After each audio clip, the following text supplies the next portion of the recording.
మీరు ఇన్వెస్ట్మెంట్ చేయడానికి ప్లాన్ చేస్తున్నారా? ఈ 5 మిస్టేక్ చేస్తే మీ ఇన్వెస్ట్మెంట్ లాస్ అయ్యే ఛాన్స్ ఉంది. Mistake number 1, wrong location. తక్కువ రేటుకి వస్తుంది కదా అనేసి కొనేయకండి. ఫ్యూచర్ గ్రోత్ ఉందా లేదా చెక్ చేసుకోండి. మిస్టేక్ నెంబర్ 2, లీగల్ వెరిఫికేషన్ని ఇగ్నోర్ చేయకండి. డిటిసిపి ఆర్ హెచ్ఎండిఏతో పాటు రెరా అప్రూవల్స్ ఉన్నాయా లేదా చెక్ చేసుకోండి. క్లియర్ టైటిల్ ఉందా లేదా చెక్ చేసుకోండి. Number 3, connectivity. మాస్టర్ ప్లాన్ ప్రకారం కనెక్టివిటీ పర్ఫెక్ట్గా ఉందా లేదా చెక్ చేసుకోండి. రోడ్ యాక్సెస్ ఉందా లేదా చెక్ చేసుకోండి. Number 4, developments. ఇంటర్నల్ డెవలప్మెంట్స్తో పాటు ఎక్స్టర్నల్ డెవలప్మెంట్స్, సరౌండింగ్ డెవలప్మెంట్స్ ఏమైనా కూడా చెక్ చేసుకోండి. చెక్ నెంబర్ 5, రైట్ గైడెన్స్ లేకుండా ఇన్వెస్ట్మెంట్ చేయకండి. రియల్ ఎస్టేట్ ఎక్స్పర్ట్తో వెళ్ళి ఇన్వెస్ట్ చేయండి.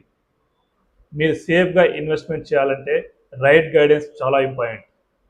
మీకు బెస్ట్ ప్రాజెక్ట్ డీటెయిల్స్ కావాలంటే నాకు కాంటాక్ట్ చేయండి. మరిన్ని అవేర్నెస్ వీడియోస్ కోసం నా ఛానల్ని సబ్స్క్రైబ్ చేయండి, లైక్ చేయండి, షేర్ చేయండి. Thank you.